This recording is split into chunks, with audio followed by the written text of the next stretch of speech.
नमस्कार, मैं हूं डॉक्टर वाई राखी और इस वक्त आप अपना और मेरा दोनों का यूट्यूब चैनल देख रहे हैं। हम बात करेंगे 24 मई को सोम प्रदोष है, लेकिन सबसे पहले बात करेंगे बिलीव इन कर्मा।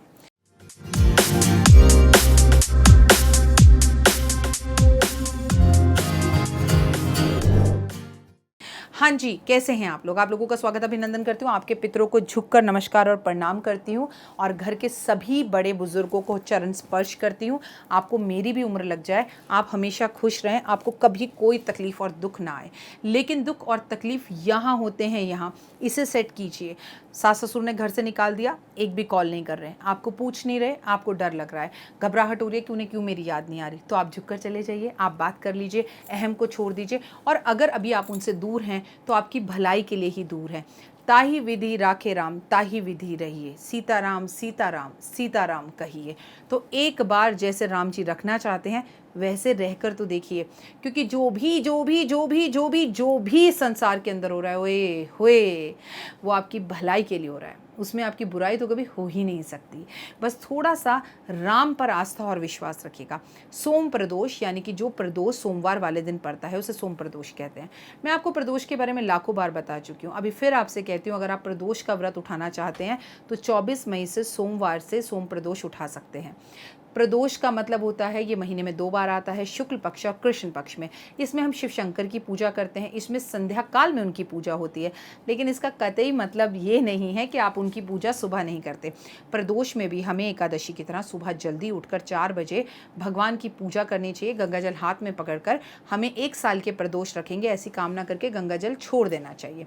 और 1 साल के अंदर अंदर एकादशी या प्रदोष कोई भी व्रत हम रखते हैं, हमें उसका उद्यापन कर देना चाहिए। 1 साल से ज़्यादा हमें नहीं खींचना चाहिए, ये बढ़िया और उत्तम रहता है। लंबा ब्रेक अच्छा नहीं होता, क्योंकि व्रत रखना जितना ज़रूरी है उसका उद्यापन भी उतना ज़रूरी है। अगले प्रदोष में मैं आपको बताऊंगी कि उद्यापन कैसे करते हैं, लेकिन अभी आप मई में शुरू करके अगले साल मई में इस व्रत को छोड़ सकते हैं। इस दिन शिव की पूजा की जाती है, आपकी हर मनोकामना शिव शंकर पूरी करते हैं।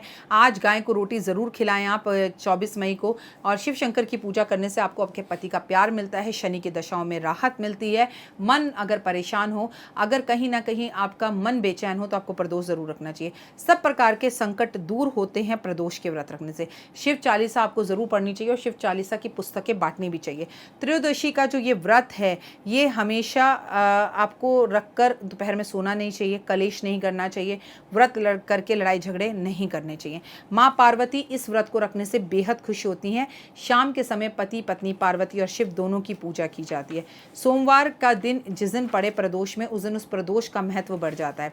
आपको शिव शंकर पर चांदी का एक सिक्का रखकर उनकी पूजा करनी चाहिए और उसके बाद इस चांदी के सिक्के को धोकर घर में लाके रख देना चाहिए अपने मंदिर में। फिर हर सोमवार इसको लेकर जाना चाहिए और ऐसा करना चाहिए। अगर आपके घर के आसपास मंदिर ना हो या घर वाले इसकी परमिशन ना देते हो, तो आप अपने घर में ही पारे का शिवलिंग रखकर और उसके पास में पार्वती माँ की फोटो रखकर ये पूजा कर सकते हैं।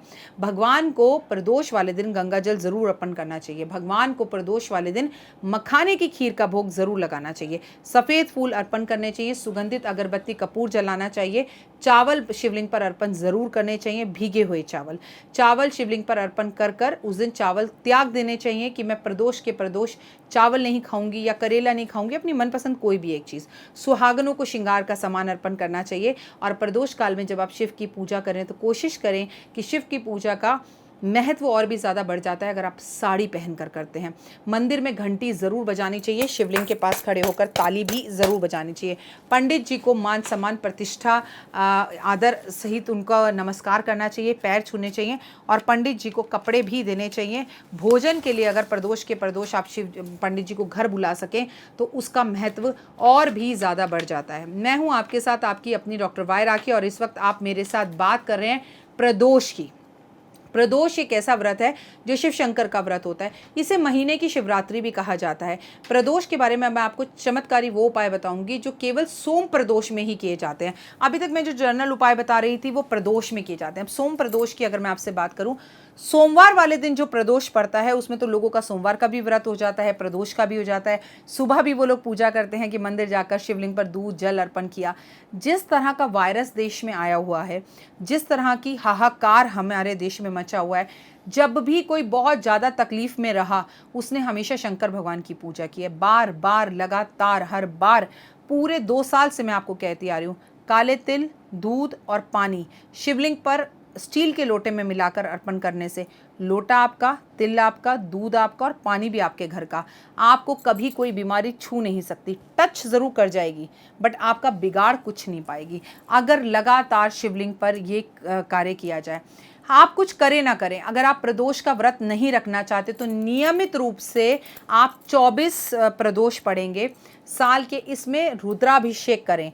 अगर किसी भी कारण से आप महिला हैं और आपको प्रदोष में पीरियड्स हो गए तो आप पंडित जी से कहिए, पंडित जी इस बार मैं प्रदोष में पूजा नहीं कर पाऊंगी, मेरी तरफ से ये पूजा आप कर दीजिए।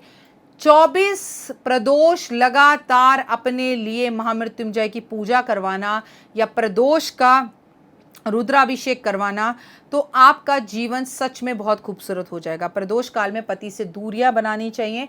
प्रदोष काल में कभी भी शारीरिक संबंध यानी कि शाम के टाइम पर शारीरिक संबंध नहीं बनाने चाहिए, चाहे आप व्रत रखें ना रखें। लेकिन ये एक पार्वती माँ और शिव का श्राप प्राप्त करने का होता है, तो किसी तरह के शारीरिक संबंध चाहे आपकी नई शादी हो आपको प्रदोष काल में नहीं बनाने चाहिए। प्रदोष काल जब गोधूली बेला 2 वक्त एक साथ मिलते हैं वो समय होता है भजन, पूजा पाठ, दान और घर के अंदर लोबान का धुआं जलाने का। वो वक्त कतई ही नहीं होता खाने का, पीने का, लड़ने का, झगड़ने का। जिनके घरों में शाम के टाइम प्रदोष के समय पर लड़ाई होती है उस घर में लक्ष्मी कभी वास नहीं करती। और जिस घर में शाम के टाइम पर शिव शंकर का पूजा हो, उनकी चालीसा पढ़ी जाए, उनके मंत्र पढ़े जाए, ओम नमः शिवाय, शिवाय नमः का जाप किया जाए, ओए होए वो घर तो अपने आप में स्वर्ग के बराबर होता है। उसकी जितनी तारीफ़ करूं, जितना उस विषय में आपको बताऊं, उसे आप कम और लेस ही समझिएगा। मैं आपके साथ जुड़ी हुई हूं, आपकी अपनी होस्ट एंड दोस्त डॉक्टर वायरा की। दोपहर 11 बजे से 12 बजे के बीच में एक प्रदोष का 2 मिनट का उपाय मैं बताऊंगी, उस वीडियो को ज़रूर देखिएगा। फिलहाल दीजिए इजाज़त, नमस्कार।